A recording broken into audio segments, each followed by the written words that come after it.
यापुढे जर तू असं कधी केलंस ना, ही तुझी पहिली चुकी होती, माफीच्या लायक नाही आहेस तू.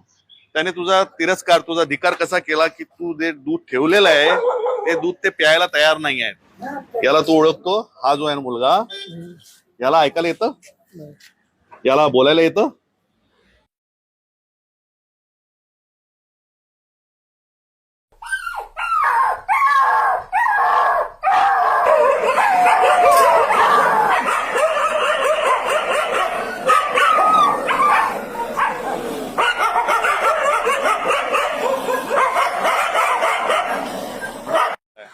छोटा सा हार्डली 1-1.5 महीने का वो बच्चा था और बीच में सोया था और एक दूध की गाड़ी आई और उसको रौंद के चली गई. अभी वो कुत्ता ठीक है, उसको हॉस्पिटल में हम लोग लेके गए, उसका इलाज चल रहा है. यही वो गाड़ी है और उसी में वो ड्राइवर बैठा है.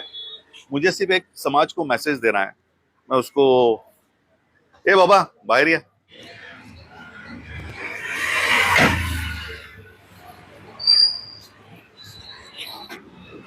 काय रे तू परवा हे छोटस कुत्र्याचं पिल्लू इथे झोपलेलं होतं, बसलेलं होतं, तू त्याला फरफडत घेऊन गेला. तुला काय लाज नाही वाटली का रे? तुला काय डोळे फाटले तुझे? हा मग तू एवढा घाईमध्ये होता, तू व्हिडिओ बघितला? माझ्याकडे तो व्हिडिओ आहे. तू काय केलं या पाण्यामध्ये? ये पानी का यहाँ पे एक मैंने रखा हुआ है, वो बच्चा उसको लगा तो उसने वो बच्चे को लेके इसमें डुबाया और इधर रख दिया और ये चला गया. इसका काम था कि एक एम्बुलेंस को बुलाना चाहिए था और उसको हॉस्पिटल लेके जाना चाहिए था, लेकिन उसको तड़पता बिलकता इसी रोड पे छोड़ के या अपने काम पे निकल गया. वो बच्चा जिंदा है या मर गया, इसको इससे लेना देना नहीं है. मुझे तो सिर्फ काम करना है. मुझे आगे जाके अपना काम में मैं बिंदास रहूंगा. तेरे से गलती हुई आहे, तुझ्याकडनं चूक झाली की नाही? चूक झाले. मग पश्चाताप म्हणून करायची इच्छा आहे तुला? जोपर्यंत कुत्रा जिवंत आहे तोपर्यंत तू ओके आहेस. जर कुत्र्याला काय झालं तर मी तुला सोडणार नाही, कारण ते छोटस बच्चू होतं आणि या गाडीमध्ये बसून तुला इकडे मध्ये बसलेला कुत्रा दिसला नाही, तू त्याला फरफडत घेऊन गेला. आणि मला तुला मारायचं नाही, पण तुला जर स्वतःला जर काय वाटत असेल, कारण याला तू ओळखतो? हा जो आहे ना मुलगा, याला ऐकायला येतं, याला बोलायला येतं, पण याला त्या कुत्र्याच्या भावना कळल्या. पण तुला बोलता येतं, तुला ऐकायला येतं, तुला त्या कुत्र्याच्या भावना नाही कळल्या. तू त्याला असंच सोडून निघून गेलास, कारण तुला घाई होती दूध पोचवायची. मग तो कुत्रा मेला असता तरी तुला काही फरक पडत नव्हता. आम्ही ते काम करायचं आणि तू काय करायचं? आता तुला प्रायश्चित करायचंय का? तुला एक मौका दिला होता, कुत्रा वाचला ना, तर त्या, हे बघ ही ती कुत्र्याची आई, हा नाही त्याची बच्चू आहे अजून, है ना, 2 भाऊ आहेत. हे आले होते ना तिथे, कुत्रे होते सगळे, बरोबर की नाही? होते की नाही? आणि हे तू बोलू शकत नाही, बरोबर ना? पण ते तू केलं नाही, ओळखलं का नाही? हे का भुगतायत? तुला ओळखलं त्यांनी, कळतं की तूच ते त्याला फरफडत घेऊन गेला. हे त्यांच्या यातना आहेत, हे आपल्या कोणाला कळत नाही, बरोबर ना? आता तू एक काम कर, एक प्रायश्चित म्हणून हे जे छोटे जेवढे कुत्रे आहेत ना, त्यांना महिनाभर रोज दुपारी आला की त्यांना दूध पाजायचं. महिनाभर रोज एक पिशवी दुधाची यांना वाटायची, यांना द्यायची, पाजायची. ही तुला एक छोटी शिक्षा आहे.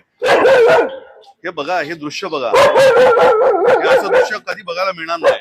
या कुत्र्याने त्याला ओळखलेलं. हा तुला मग सारखा सारखा का भुंकतोय कळलं ना? तू ठोकून गेला ना, त्यांच्या भावंडांना ठोकून गेला ना, म्हणून तो तुझ्या भुंकतोय, हे लक्षात ठेव. ठेव इथे, हे इथे ठेव, ठेव इथे, ठेव. हीच तुझी शिक्षा, हे लक्षात ठेव.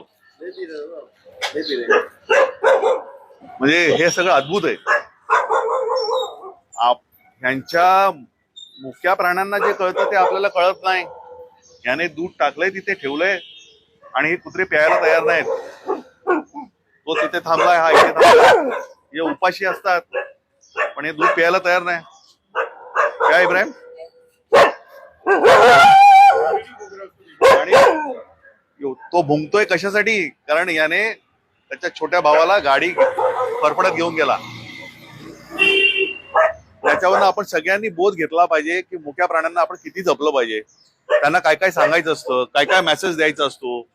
काय रे बघितलं का, बघितलं हा, यापुढे जर तू असं कधी केलंस ना, ही तुझी पहिली चुकी होती, माफीच्या लायक नाही असतो. नेक्स्ट टाइम ना मी आता सांगणार नाही तुला.